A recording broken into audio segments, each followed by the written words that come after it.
Let's go. Let's go. Here, let's start this stream off. We'll start it off right. You know, just a little something. I don't know how something like that. Just a little something. Just start it off with something. How much is that? Oh, whoops. I didn't sell enough. Whoops. What is that? I think. And we'll just do 3. We'll do that. Then we'll do this. Then we'll do this. And then we'll do that. And then we'll close that for now. We'll close it for now. We'll see. We'll see what happens tomorrow. We'll see what happens tomorrow. Oh, it looks like YouTube did an update to the chat. They did an update to the chat, bro. What the hell? Top fans. You're a top fan, Mooma Burr. What's up, bro? Oh, you know what I'm buying, bro. You don't even gotta ask. You don't even gotta ask, my dude. You know what I'm buying. But that's not why we're here. We're here for this. We're here for 2 of these. I already watched this one, but we're here for 2 of these. Infamous GameStop stapler that damaged a Nintendo Switch, starting what has been dubbed the Staplegate, has now hit the auction block, and for a good cause. This morning, we are talking to GameStop CEO Ryan Cohen, who's a little bit behind some of this. Ryan, great to see you. It's been a while. What is going? I have about 1 million questions about what's going on with GameStop and your investments and everything else, but let's start with the stapler. It's up to what, $250,000 right now? Yes. So what? So we had our store in Staten Island on launch day, and the store manager took the stapler and stapled it into the Switch. So we damaged the Switch, we refurbished it, and now we're auctioning off the stapler, the Switch, and the actual, and the basically it turned into a collectible. So it's right now $250,000. I'd originally said 6 figures. I'm going to throw in my underwear. We've surpassed that, obviously. And now 7 figures. If we get the 7 figures, I'll personally deliver the underwear in Miami, and we'll take a trip to McDonald's together. Your dirty underwear? Do you believe the underwear is going to advance the price? And are you going to sign the underwear? I will sign the underwear. Whether it will advance the price or not, I'm not sure. We'll see. And just so we're clear, is this you said a trip He's to? such a little troll, dude. It's a trip to Miami, or they got to pick it up in Miami where you live? I will fly them to Miami, and McDonald's is on me. And McDonald's, how much stuff can they get at McDonald's? Whatever they want. Wow. I mean, that I could order a lot at McDonald's. I don't know if I could get up to the price, though. Before we even go farther, who do you think is bidding on this? What's up, Azuzua? Moose again? What's up, Moose again? I kind of like the new chat update. It's kind of cool. I don't know. Are you, though, fascinated by this sort of fascination with GameStop and with you? I mean, the fact that people would want your underwear? I don't do a lot of interviews where I ask.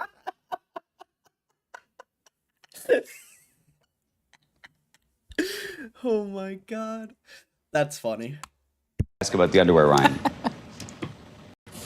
And with you, I don't fact that people would want your underwear. I don't do a lot of interviews where I ask about the underwear, Ryan. It's a nice underwear. What kind? Don't tell me the kind that has those little holders. No. Okay, let's Only move the on. winner. Only the winner is going to find out.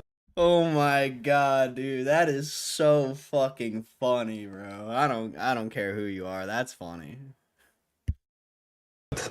Only the winner is going to find out. What are those called? Ryan, let's talk about where GameStop sits right now, and in terms of just where you are on the journey, and They're just laughing in the background, bro. They're just laughing in the background. Oh my god, this is fun. Oh, bro, I should have been. Oh, I fucked up, bro. I should have been recording this. This would have been a good. Yeah, whatever. Too late. I mean, I remember talking to you a million years ago, obviously during the sort of GameStop frenzy. But where are you from then to now? We're a much more profitable business, smaller business, less stores, very strong balance sheet. We are, we've gotten our costs under control, and we've changed the business from a reliance on hardware and software to a significant focus on trading cards and collectibles generally. And where? Yeah. And how do you think about crypto in the middle of all that? We made an investment of just over $500 million into Bitcoin, and See, that part's interesting because if he did over 500 million, and it's they only bought 4,710, that means they bought it like 100K, over 100K, and I'm just not sure that that's what happened. So it's a little that part's interesting. I look at it as a hedge against inflation and global money printing, and we'll see what happens. So, But how much should people who are investing in GameStop think of you as some kind of like portfolio of assets and maybe even like a mini micro strategy or something? No, I mean we have our own unique strategy, and we have a very strong balance sheet, over $9 billion of cash and marketable securities, and we will deploy that capital responsibly as I would my own capital, and only look for opportunities where. That part's interesting too because if they do nothing with the money, like essentially we should get our value back in the shares in the future, with even if it is like 5-7 years from now. 100% in 5-7 years is pretty crazy. So a little interesting. What's up, KCR? Hope you're doing good, bro.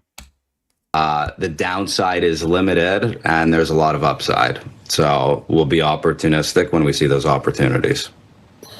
Well, I'm curious what you think of your shareholder base these days, again, because I think so many people think about the shareholders during what was this GameStop frenzy, and just your ability to take to X or social media and get people, as I said, excited about what you're doing and how you think about that. It's very unusual. Well, it's just unusual. I mean, you and maybe Elon Musk, and I don't know if I should put you in the same category, but have sort of a very special ability to have this sort of fan following that's sort of very unusual. You can post an emoji of something and people go crazy. The crowns are like how much someone's chatting in the chat. So, Muma's first because he's posted the most chats. You're second. You posted the second most chats. And KCR's third because Azuzul only posted one chat. So, yeah, it's basically just, whoever has the most chats gets ranked number one. So it's kind of just an incentive to chat more. That's why I was saying I really like that. It's a really cool feature because it gives people somewhat of an incentive to chat. Not really, but when's the next Whatnot sale? I was gonna do one last weekend, but I forgot. But what's up, Afghan Battle Rat? Hope you're doing good. Project Rocket, Kate K-Ras, what's up? We're kings, amen. Question responds with, what do you mean? I don't see the update. I must have an old YouTube or something. It's on. What do you, how do you don't see the crown next to your name?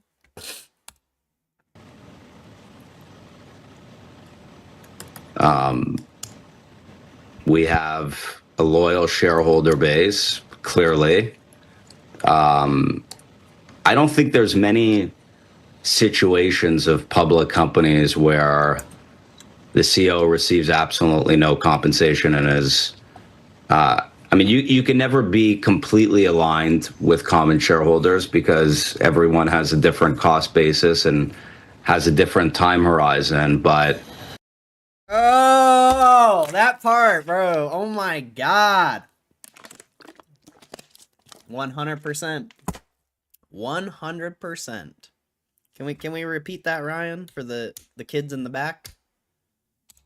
the CEO receives absolutely no compensation and is, I mean, you can never be completely aligned with common shareholders because everyone has a different cost basis and has a different time horizon, but I don't get compensated. I've invested my own personal capital. I don't have any perverse incentives, and the goal is to maximize shareholder value. So, you see these public companies where you've got executives and they're collecting tens of millions of dollars or hundreds of millions of dollars in risk-free compensation, and frankly, it's despicable. And so that's not the way that I run GameStop. I actually have a broader question about investors, since I think you have an unusual relation with them. We've been talking on the broadcast for the past couple of weeks about this push towards folks who are tokenizing effectively private companies, shares in private companies, to what might be described as unaccredited investors, so people who have less than $1 million.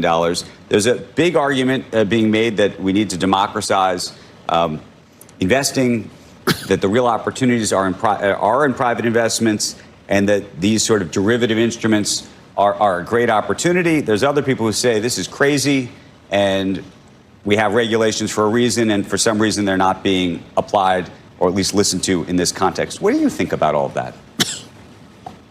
I don't have much of an opinion on it. I haven't looked into it, so the reason I have I ask nothing is intelligent to say on the topic.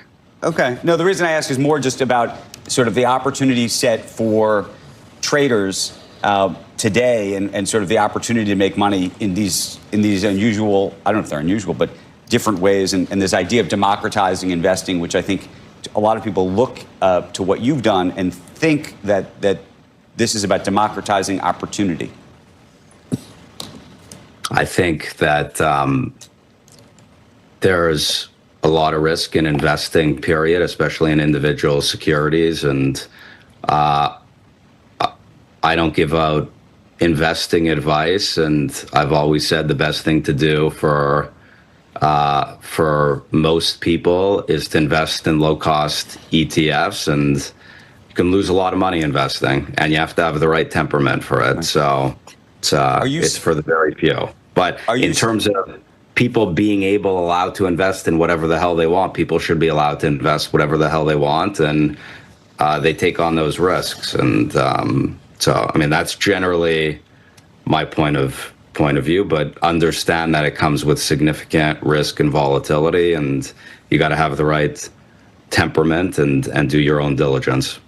Are you still a passive investor in Apple and Netflix and I think Wells Fargo at one point? Yeah. And what's your take? In Apple and in Wells Fargo. So in terms of Apple, obviously there's been a lot of questions about Apple and AI and where they sit in terms of the stack relative to so many other players. Do you look at that as a value play at this point? Do you think it's oversold? What's your take? Apple a value play. That's a good one, buddy. That's a good one. Like that Ryan Cohen thinks before he speaks. Sister asked me to be godfather for a baby this weekend. That's a beautiful thing, bro. Hell yeah. Ryan Cohen spitting facts. Oh yeah. Most definitely. Most definitely. Not asking nothing about GME. What is this BS? I mean, they don't. Ryan Cohen's not going to give him anything, even if he asks him, so. You know. Think it's the strongest brand in the world. You look around you, everyone is glued to their iPhones and people aren't switching devices. They can do a much better job in artificial intelligence. There's no question. Siri is the same thing that it was 10 or 15 years ago. And, there's definitely an opportunity for them to improve in AI, but they own the ecosystem and they've got a very strong, enviable business. Do you think they need to be super strong in AI, or that can just be a layer from somebody else on top? Only if they can make money. You mean only if they can make money from the hardware part, or you're saying only if they can make money from folks who are paying them to be the layer on top? Yeah, it's not clear who the winners in AI is going to be ultimately. You look today, ChatGPT is clearly number one, but we'll see if they can ultimately develop a real mode in AI, or ultimately once everyone's models are at the same level, how much pricing model there will be between the different languages and the different models is TBD. So I think everyone's trying to figure out long-term, how do you monetize AI? There's no question AI is incredibly disruptive, but who the long-term winners are going to be is, I don't have a point of view at this point on who's going to be able to ultimately create a durable competitive advantage in the space. You do have a lot of money in Alibaba, so I imagine you think that they have a credible claim in the AI world? We're supposed to be talking about GameStop. We're supposed to be talking about GameStop. I'm just curious where you land. Well, let me ask you, in terms of trading cards, maybe it goes to crypto and trading cards. Do you think that crypto and trading... That part is weird, bro. I mean, you made a good, I wonder why he's not asking more questions about GameStop. I mean, what do you ask? What do you ask? Oh, shit. Not the biggest fan of Ryan Cohen praising Trump on X right now. I mean, that's okay. That's... Oh, well. Why does it matter? Cards ever go together in some kind of digital way that we don't know about? It could. There's opportunities there. Give me a little more. We'll see. We'll see what happens. But, we've... there's opportunities. Can you tell us about those opportunities in terms of just how to think about it for the... Ryan is so funny, dude. Oh my god. I don't know. I'm not trying to be a dick, but you shouldn't give a fuck what someone's posting on Twitter. It shouldn't affect your day, how you feel. That's the point. But at the end of the day, it shouldn't even matter. I don't know. I could never, read a tweet and have it upset me in any way. That's just, I wouldn't want to live my life like that. That's all I'm trying to say. Investors or even the customers of GameStop right now, what to expect? There's an opportunity to buy trading cards and to do so using cryptocurrency. So we'll see how much there is on the actual demand side for that kind of product, but there's definitely an opportunity to actually use crypto in the space. And the utility of crypto beyond and investing is is a hedge against inflation. I think that so far that's been the biggest demand for crypto, and so the ability to actually use crypto within transactions is something that is an opportunity, and it's something that we're looking at. Is that stable coins? Is that Ethereum? Or are you thinking people are going to actually use Bitcoin to pay for things? I mean, we're going to look at all cryptocurrencies. Okay. I swear they bought Ethereum, bro. I swear. I don't know, but I swear they bought Ethereum, bro. Just I don't know. Who knows, bro? Who knows? When he reposted that? Wait, reposted what? Little Doofus, definitely an internet troll. I'm shocked to see him on mainstream platform. Yeah, this is interesting. If Ryan Cohen bought Ethereum, I'll be excited. Oh, yeah. 2 interviews in a day. Yeah, we're going to watch the next one. I haven't watched the next one. I saw this one, but I haven't been at home. Yeah, there's another interview. There's one more minute of this one. And then we'll look at the tweet, and then we'll watch the other one. Ryan, we're going to leave it there. We appreciate it. We wish you lots of luck today with this big auction. We hope that you make a lot of money for charity. And if somebody wants the stapler and the underwear and McDonald's, you can go out and get it this morning. Are you going to place a bet? Well, you might have priced me out already because we're at what are we at, 250? It might be going up as we're talking. So I don't, if it had been at 250, I think that would have been a steal. 249, okay. 700. But, it's not too late. You've got about a day left. I got a day left. I may do a GoFundMe page to see if I can maybe crowdsource some money to put together for our trip to McDonald's. Thank you. All right. Appreciate it. What the fuck, dude? That was the weirdest ending to an interview ever, bro. Alright, let's see what this fucking tweet is.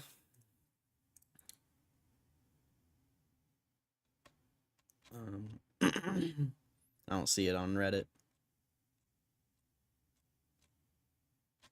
What tweet are you talking about? Nobody's posted it on here.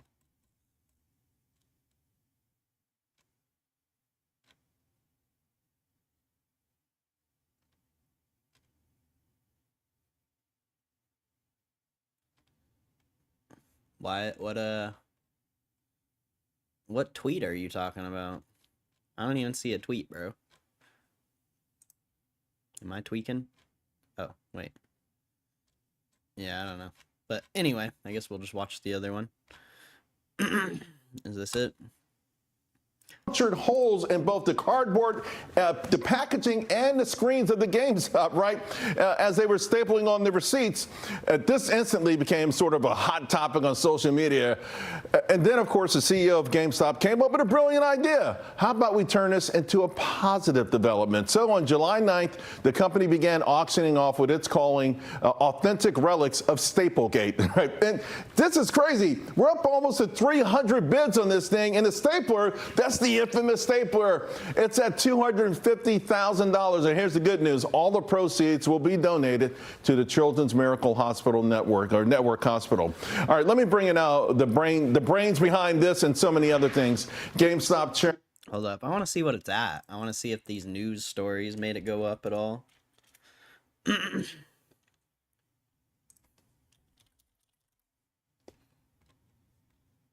No, it's at the same price. Okay.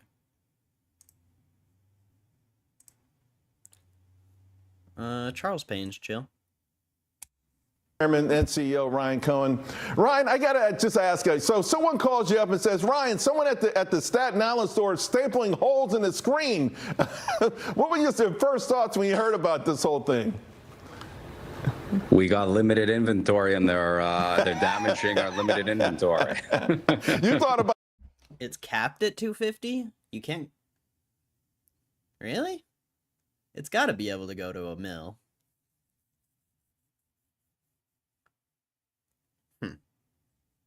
Wouldn't it be at 24 or 249,999,999,999? like it wouldn't be at 2-4. Yeah, I don't know. That's weird. Kind of like a shopkeeper. You didn't think about the public relations part of it, huh? I thought about it as we got to get rid of them. I got you. Well, I'm sure they're probably watching this show from a sofa somewhere. But I love how you turned this into something positive, right? Something uplifting. And let's be honest, your emergence as a CEO of GameStop has been uplifting. It's created a rock-solid groundswell of believers. And so what I did is so many of them reached out to me on X. I told them they could help me ask you the questions today. So this is what we're going to do. I'm going to get the first question to you. It's No fucking way, dude. This is the question, bro.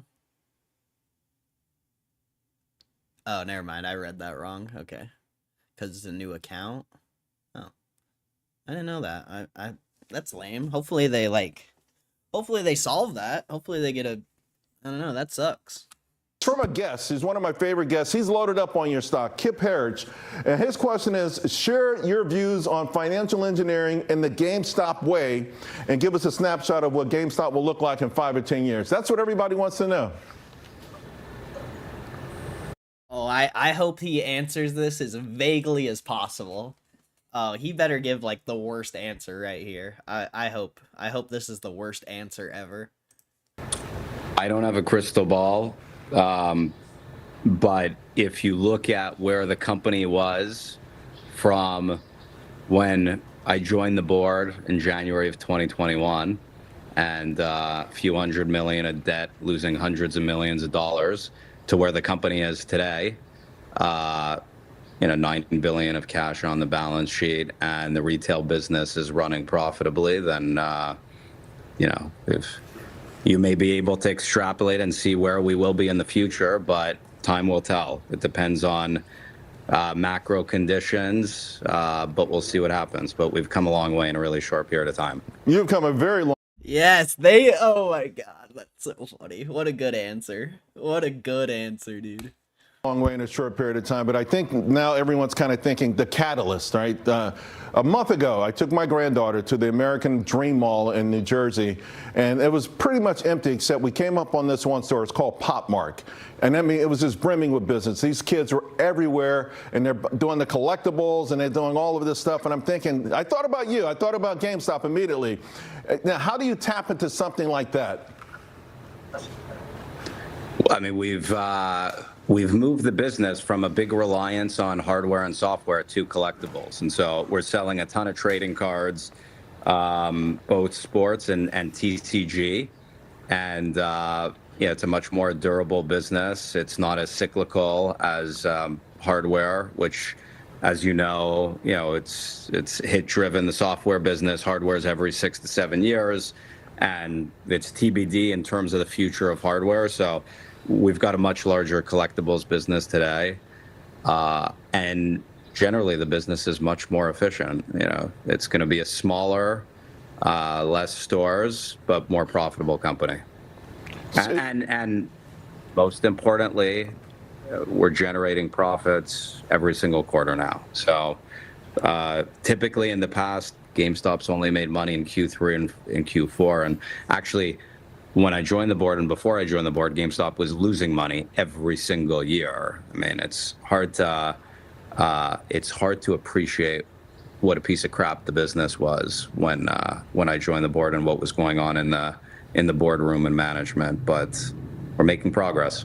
Yeah, I actually used to use this as a cautionary tale on a company buying back stock and rewarding CEOs with big bonuses while the company was itself failing. So you're absolutely right about the crappy part of it. Let me ask you about these earnings, the last earnings release. It's really, to me, it was pretty evident when the number came out. Everyone was focused on Bitcoin.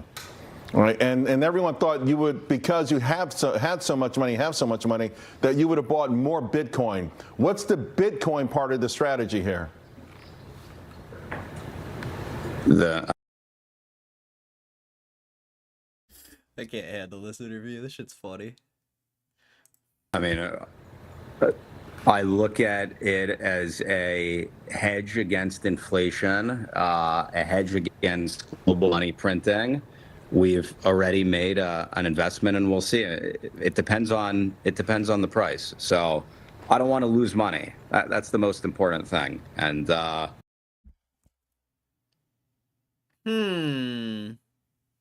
Weird. Weird. I don't want to lose money. Interesting. Interesting. You know, something could be a real. Cash isn't valuable. You know, if you've learned anything, you know, being in this stream for the past 7-8 months, cash isn't valuable. Yeah. Really intelligent investment at one price, and it could be totally idiotic at another price. So, you know, I haven't called our shots, but we may buy more Bitcoin, or we may not buy more Bitcoin. Well, Oh my god, this little fucking troll, dude. This little fucking troll, bro. we'll see what happens. So it's part of the strategy. Then it's an anti-inflation. It's a hedge against inflation. But if it's the right price, you also see it as an opportunity. Yeah. So okay, so you're sitting on $9 billion. I want to share one of the posts we got on X because people are saying, okay, it's a lot of cash, and some want to see you put it to work. One question is, would you consider a dividend or even a special one-time dividend? Boo! Boo! Shitty question. The thing with the dividend is you got to pay tax, and so you know, I look at it as in I own, you know, just over 8% of the company, and you know, granted, we better not do something foolish. But if we don't do something foolish, then we're better off keeping the money in the company and looking for the right opportunity than going. You taxes, huh? Interesting. And paying a dividend and paying taxes. You're speaking of looking for these opportunities. Are you? Because it feels you did the hardest part. You cleaned up a business that was awful, but this next leg up. Are you being too cautious? Folks want to know, where are you looking? Where's the magic coming from? The Ryan Cohen magic. Where exactly is that going to come from? You know, because it's not going to fall in your lap.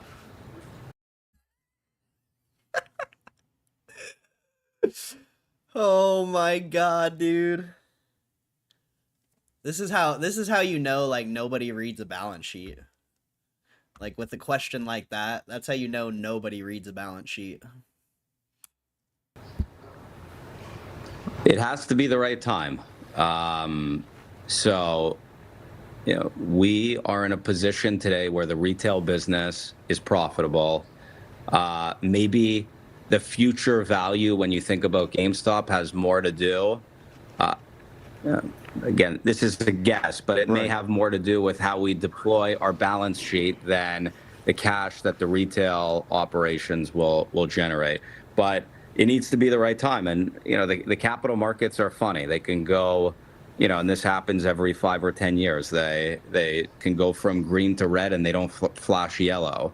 And so, you know, there may be an opportunity tomorrow. You never know. I mean, you know, we could wake up tomorrow and the markets can be down 20%, and GameStop will be in a position to take advantage of those opportunities when they happen. But you know, I got you. We'll look everywhere. Okay. Yeah, listen, that's how we all do our own individual portfolios as well. I want to ask you about shareholder value. And someone said, hey, what about these convertible notes and the dilution that comes with them? Why does GameStop keep doing them? And how does this add to shareholder value? That's actually a really good question. I'll be interested to see how he answers this. Fishy Friends, what's up, Fishy Friends? Break Nation, what's up, bro? Sunny, what's up, Sunny? Hope you guys are all doing good. Hope you had a good weekend. Well, they only converted a premium. And so, you know, we've done these convertible notes at a 30% plus premium. And essentially, we're borrowing money at 0%. We're giving a conversion right at 30% plus. So, if someone's willing to lend you money at 0%, then it'd be pretty foolish not to take that money, as long as we don't do something stupid with it. Right. So obviously we got to talk about short selling. Short selling at GameStop has been legendary. At one point, it probably was valid, considering, again, past management. Just about everyone's asking about three things when it comes to this. First of all, why GameStop? And do you see any form of illegal synthetic shares or whatever it might be, illegal shorting? And what are you doing to fight back against this? Even from when I made my original investment, I was fascinated at how much hatred there was towards an investment in GameStop. It was one of those things where, you would tell someone, invest. His little fucking smirk, bro. Oh my god. I agree, though. I agree. That's one of the reasons I'm in it. Is score on Pokemon Center? Nah. I honestly don't really care about Pokemon anymore. I'd rather buy GameStop.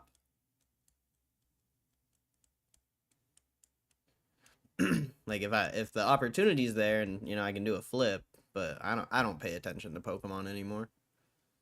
That was like a little thing, a little blip in time, my friend. That's how a lot of things are for me. In GameStop, it was one of those things where, you would tell someone, invested in GameStop, and they'd be like, "What? What are you invested in GameStop for?" And so, bro, that's still how it is, bro.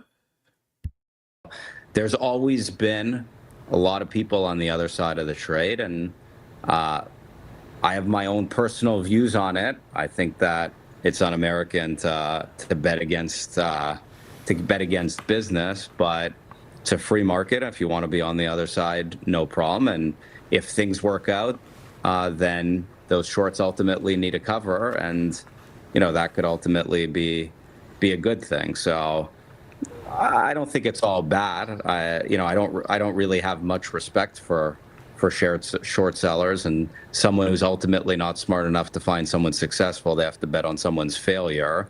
But if things work out, then they got to cover. So. Yeah. Let them short. Yeah, and I also, to be honest with you, it's the shorts out there, particularly the large organized shorts. They've always had a platform on financial media, so they built these big short positions. Then they go out and bash the companies, which I always thought was sort of unfair as well. Have you looked into any illegal activity with respect to the shorts? The sort of synthetic shares or anything out there where, a lot of your shareholders are concerned that these shorts never seem to run out of stocks, define these stocks as short. I'm not scared of the short sellers. Okay. They can short the stock. It's okay. All right. Hey, look. Wow, that was the best answer. One's debatable. Gme just sits stale. We'll see. I mean, I'm gonna make over $1 million on GameStop, so we'll see. Whether how long it takes, I don't give a shit about that part. It's gonna happen. I will become a millionaire off of GameStop, and probably a lot of you guys will as well, depending how you react if it happens. But yeah, I don't care. If I needed money, I would make money. Or more, I guess. This Fox interview was great. Yeah, this one was good. Good questions. Wait, you got hurt on a trampoline, bro? That's wildin'. Let's talk about some. I'm spending my time on the actual business. Ultimately, the stock will take care of itself. It's really focusing on the business. And frankly, if people are in GameStop and they're looking to make a quick buck, then that's not the investment for them. You should invest in any investment for the long term. If you're day trading, then you take all kinds of risks. Well, I think by now you know that a large portion of your shareholders are not day trading. They're what we call Debatable, but we'll see what happens. We'll see how the future plays out. He kind of fucked us. Day trading has been pretty, I mean, not day trading, but trading in general has been better. If I hold as long as you do, I'll be there right along with you. I mean, I've bought a fuckload of shares, my friend. We'll see, but I mean, we'll see what happens. That's just how I feel. I don't know if it's gonna happen or not. I don't really care, bro. Like, we'll see. diamond hands. They believe, and you know, their belief. They believed in initially, I think, to fight the system. To your point, they saw the same hatred that you saw. This hatred from the financial media, this hatred from Wall Street, this hatred from the elites who've looked down on them. They've looked down on small companies, and they've been able to stomp and trample over these people from the beginning of time. So GameStop became sort of this symbol, right? This symbol of fighting back, and people bought into it, right? I bought shares because I wanted to partner with them, not because I believed in GameStop. This is before you even came on board, but because I love to fight back this nation. That's how this country was born. That's why America's the greatest country in the world. Yeah, that's why everyone got fucked. Because they didn't look at a balance sheet. They just followed the herd.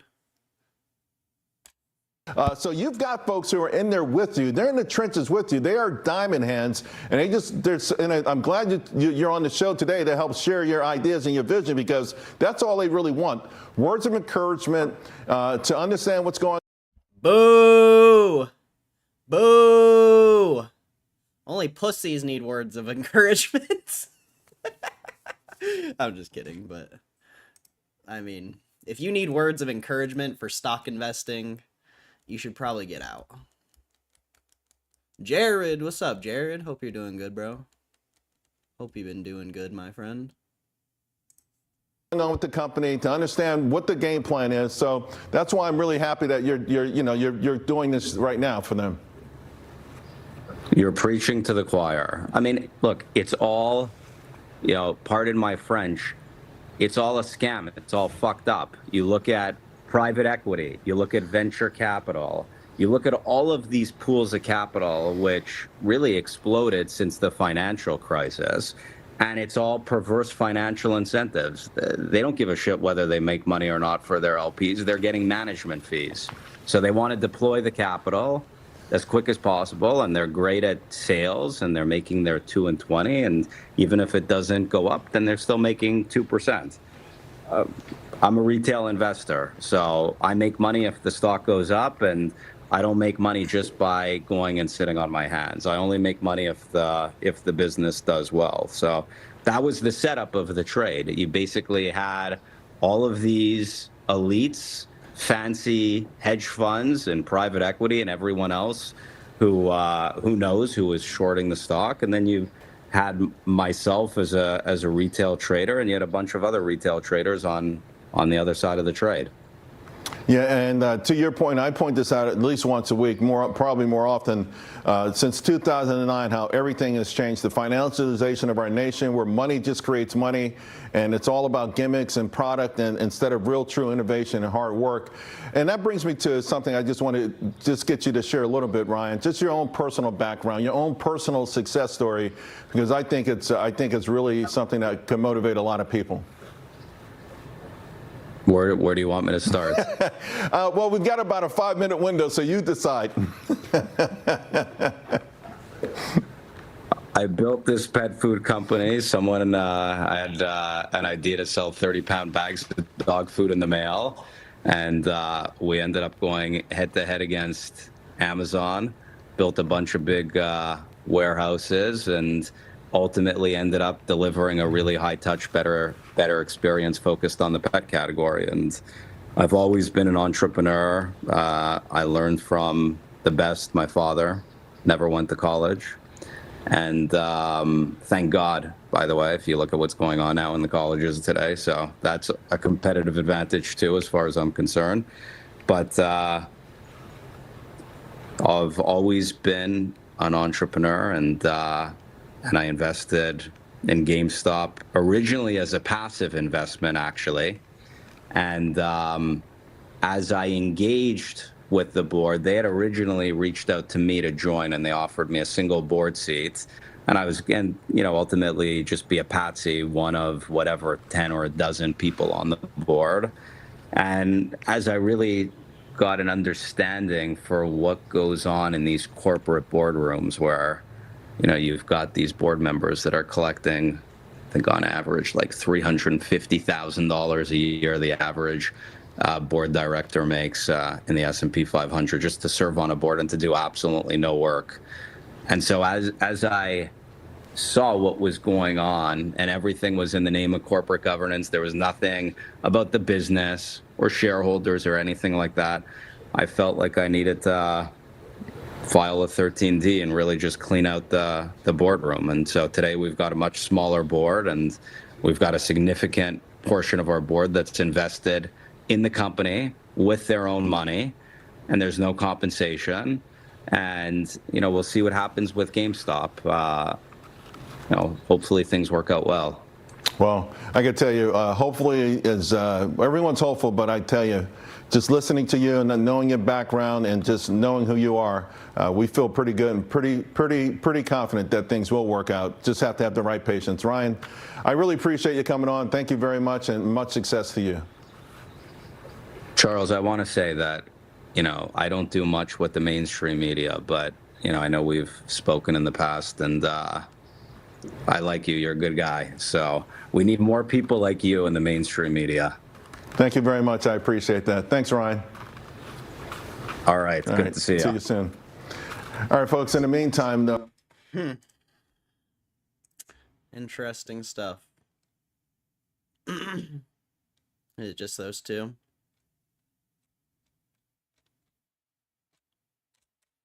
Pretty cool.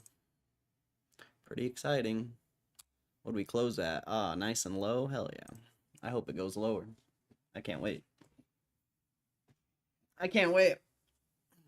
This is going to be amazing. I'm so excited. This is... I love this. I love this more than anything.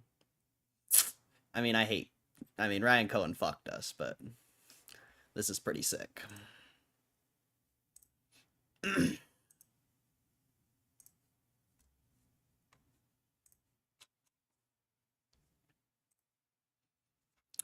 What's up, Kev? Cat Energy? Sure, I guess. Had an interview this morning with a journalist, gonna be in a feature article that's being released next week. Hell yeah, bro. You'll have to remind me, I'll forget. Album being released in September. Nice. I didn't know you made music, bro. You'll have to share it. I want to check it out.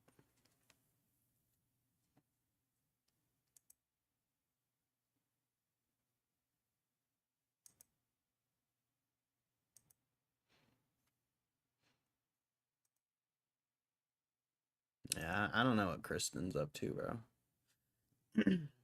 she just lives her life. It's all good. It's all good. At least he didn't dilute this time. I mean, I don't care. Still fucked us. I don't care if it's a at the money senior bond. The stock got clapped because of their actions, so I don't give a shit what the circumstance is. He still fucked us. No matter how you want to look at it. Sure, we'll get all the capital back in 5-7 years, but he still fucked it. He made it easier to buy, for people who don't have as many shares as they want. He made it easy for them, which is, I'm cool with that. But he still fucked us, no matter how you look at it. Like, I don't care if you agree with me or not.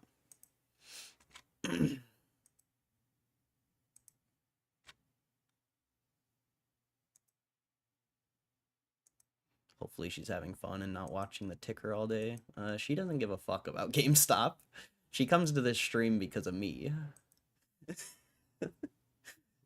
Like, that's... Kristen wouldn't be here if it wasn't for me. She doesn't care about GameStop. She gives 0 about GameStop. I promise you that.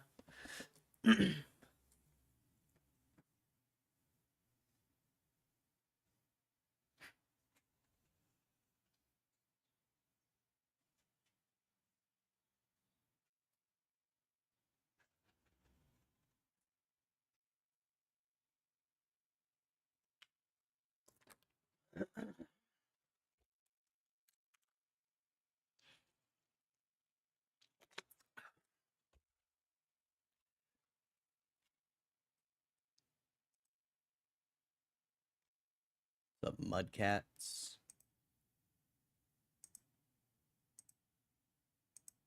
Just kick the can further down the road and I'm fine with that.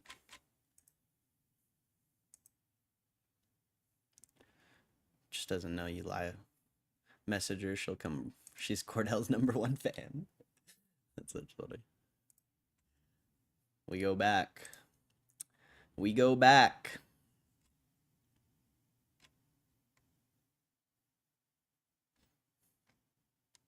That Cardano crushing for you, bro. Surprised it's not up more. You're not really getting the volatility from passing through 70 like you have gotten, but I'm sure anyone in crypto right now is pretty happy.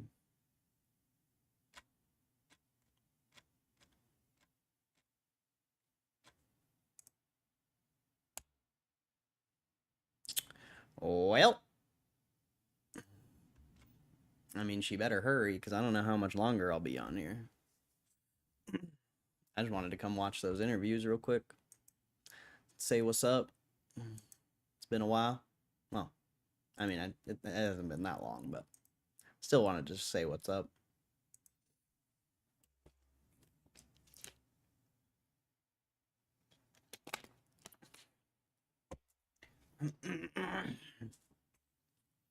METC. Didn't you post that in here last time?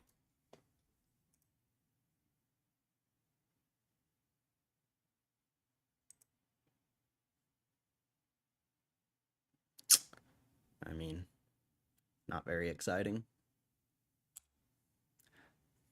If you bought it back in April, that's cool. I bet the balance sheet's trash. I mean, I don't know.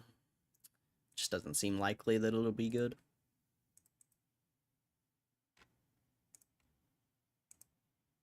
Oh, it's actually profitable, but they went from making 116 million to only making 11 million now, and it's only a 674 million in assets, over $1 billion market cap.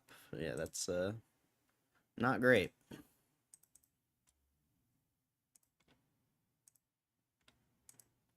And it's not getting any better either. So I don't.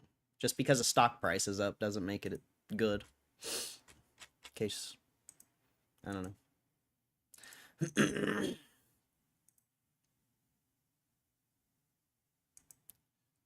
Weekend any golf? I think I played that. Yeah, I played that par 3 course last weekend. That was alright. I got a par on the first hole, and then I played like absolute shit for the rest of it. Well, not really. I played okay, but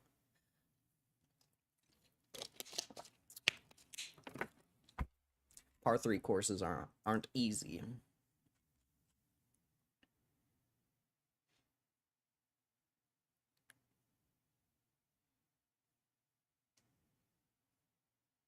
$125 an hour a lot for a golf lesson? Sounds like a lot.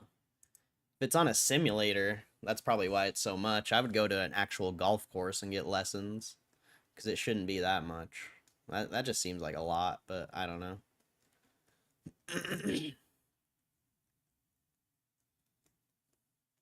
I haven't gotten golf lessons since I was a kid, so I couldn't tell you how much it would be. That shit still has a ways to go before I throw some profits into Bitcoin and Gme. Nice. Survive and thrive. What's up, bro?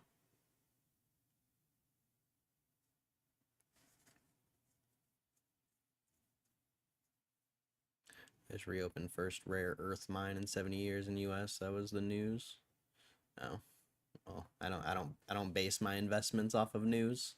It's all based off of financials and the future prospect of the company.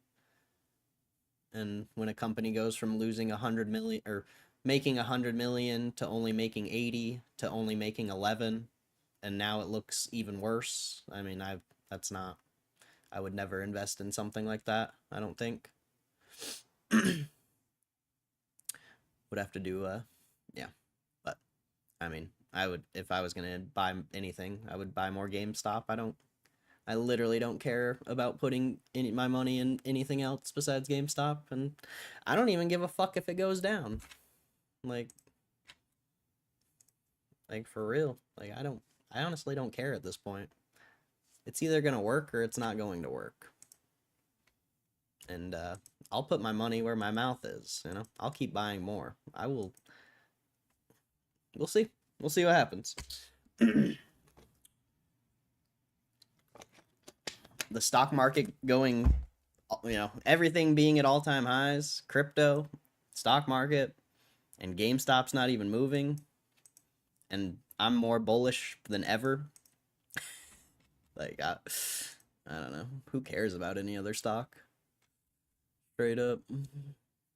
Who cares about any other investment, honestly? I mean, I'm sure you guys do, but I don't. There's nothing interesting in the stock market.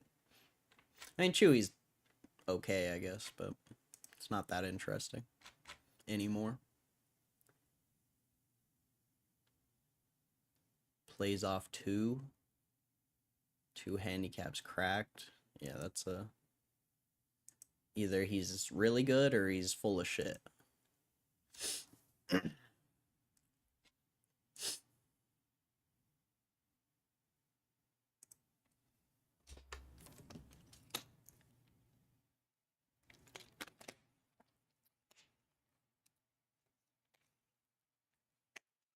There's a lot of that. There's a lot of golf. It's a weird thing. Golf's a weird thing. There's a lot of people who just like lie about their golf, which is so weird. Wouldn't you want to find other stocks to make money on short term to buy more GameStop for the long term? No, I would go get a job and make money instead of gambling like an idiot. Like, straight up. If I cared about the short term, I would have took the 70,000 when I was up. Like, I don't give a fuck about the short term. I don't care anymore. I don't know if you guys have... A lot of you guys have been here for a while. Like, I literally don't care anymore. Like, it's either gonna work or it's not. And we'll see.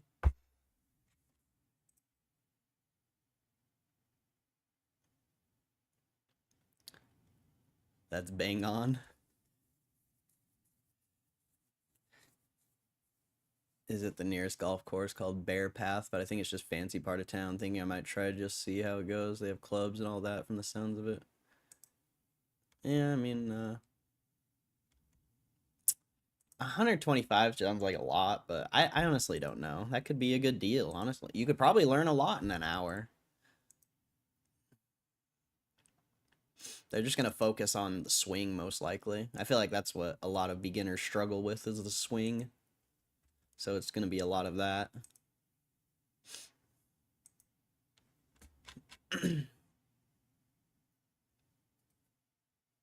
CTM. Castellum. It's too small of a company, bro. 120 mil. I guarantee the balance sheet's crap. I'm not even gonna look that up. That's too small. That's too small.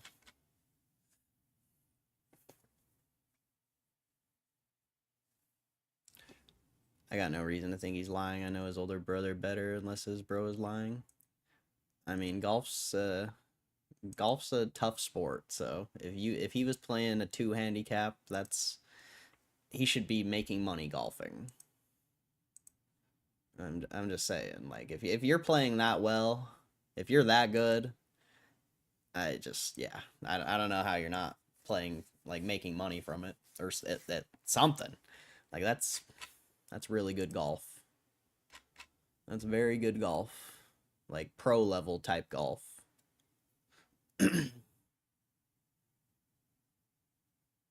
Kill it in mini golf.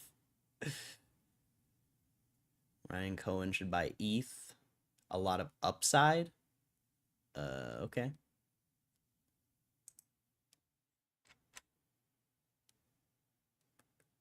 We think he already did. Yeah. We do already think he bought ETH. And I don't know how. There's also a lot of downside. Like, you know that? If there's a lot of upside on Ethereum, there's also a lot of downside. Like, the stock market, like, yeah, just a weird thing to say. Very biased opinion with no facts to back up anything. Like, sure, ETH might go up more, but it can also go down. It's just as likely it goes down as it goes up. So just a weird thing to say. Numbness to your biggest gamble. Me too. Yeah, pretty much. And yeah, it's just whatever. I know how the stock market works. Like, it could take 10, 20 years.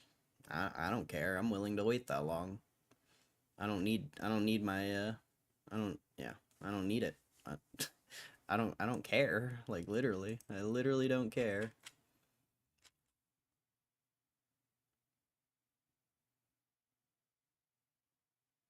What does it sound like Ryan Cohen wants to do with the 9 billion? No clue. Whatever they do with it.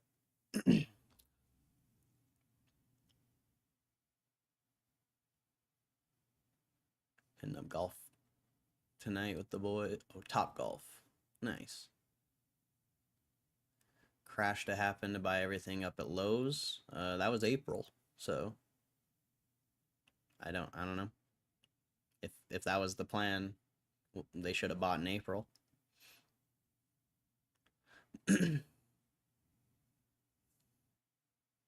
Golf clubs are full of liars.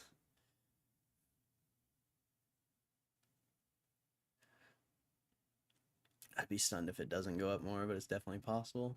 Anything's possible.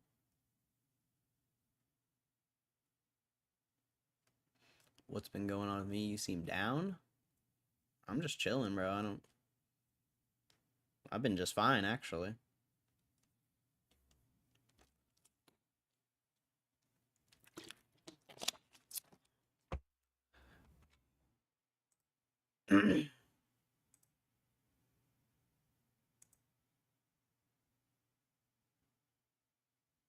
Inside Edge, they might have better rates. Oh yeah, you could get an online instructor.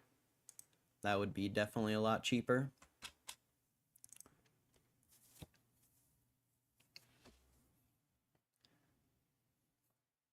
Probably wants to get 9 more Billy.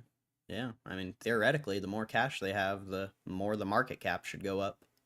So if they're sitting at, 15 billion, the stock should be at like $28, $30 fundamentally. So we'll see. We'll see. It's been 4 already, 3 years, 11 months, longer than I thought. Yeah, but back then the company was shit. You know? You weren't investing in a good company back then. You were investing in hype.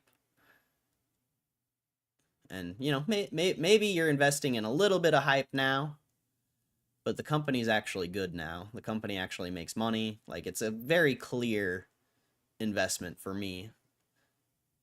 Back then, I mean, I was around back then. I was day trading and doing shit like that, and, like, it was never clear to me why GameStop was going up. Like, I didn't understand the story. I never looked into it. I didn't even know how to read a balance sheet back then. So, a little different. Like, those first 3 to 4 years, like, they don't, in my opinion, they don't count. They don't count for anything. I mean, it counts for something, of course. People were shorting that whole time. So, people anyone who's short at those higher prices probably still has the position. So in it's not all bad. But as far as the business itself,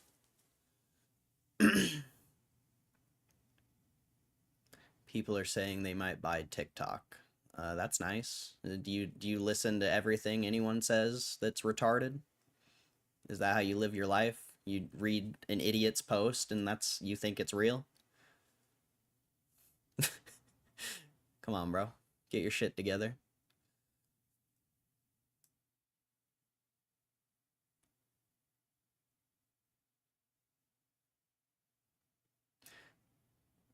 Bro, Nick Cetera's a troll. Don't even fucking engage. He's lucky he hasn't been kicked yet. He's actually being kind of chill right now, but alright, see? You have retard. You listen to retard, you are a retard, so it's not surprising. Not surprised at all. You know, maybe you should probably get off the internet. Probably be a good idea. Maybe you would like be able to like develop your brain and be able to like think for yourself instead of being an idiot and following idiots. I know it's a tough task, very tough task, but you should probably get off the internet. Go like outside, maybe to learn to like shoot a basketball or something. Like, I don't know, literally do anything with your life other than listen to stupid people. I don't know. I don't know. Do something with your life.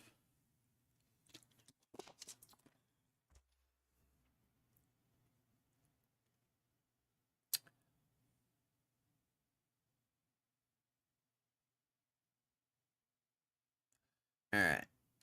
Well, I'm out of here. God bless you guys. Have a good one. I'll see you whenever I stream again. I don't know. Maybe tomorrow. Maybe next week. Who knows? But I'll see you guys later. God bless you. Have a good one.